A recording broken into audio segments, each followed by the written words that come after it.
এইখানে আমি নিয়ে নিচ্ছি গোটা গরম মশলা, 2টো এলাচ, 1টা লবঙ্গ আর কটা কাঁচা লঙ্কা, পেঁয়াজ কুচি, আদা রসুন। করবো এঁচোড়ের তরকারি, না চিংড়ি এঁচোড় নয়, এমনি নর্মাল এঁচোড়। সেটা একটু গরম মশলা দিয়ে ভালো করে মিক্সিতে পেস্ট করে নিচ্ছি, পেঁয়াজ আদা রসুন বেশ ভালো করে করব। এঁচোড়টা এখন মানে উঠেছে যখন, যতক্ষণ না কাঁঠাল না হবে ততক্ষণ পর্যন্ত খেতেই থাকবো, কারণ আমার ভীষণ প্রিয় খাবার। আর শাশুড়ি মা নিয়ে আসেন, কোনো সময় আমিও বানিয়ে আসি, খুব কম আমি নিয়ে আসি, শাশুড়ি মা বেশিই নিয়ে আসেন।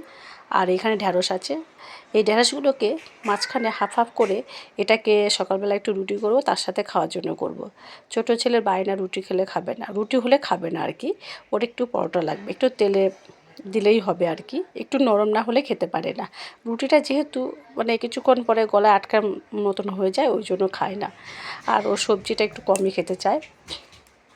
আর আছে একটু টক ডাল কালকের, তার সাথে করবো একটু আলু ভাজা ছোটো ছেলের জন্য, সাথে একটু ডিমের অমলেটও থাকবে। এই যে পরোটা হয়ে গেছে, আমিও নিয়ে নিচ্ছি, ছোটো ছেলেকে দিয়ে দিচ্ছি।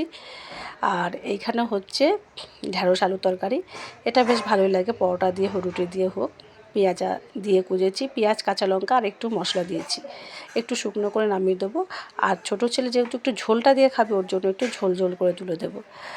তো ও বাটি নিয়ে চলে এসছে। আর এখানে আলু ভাজা হয়ে গেছে, সবশেষে ডিমের অমলেট। তো সবাইকে জানাচ্ছি শুভ দুপুরে অনেক অনেক শুভেচ্ছা, ভালো থাকবেন সবাই, টাটা, সুস্থ থাকবেন।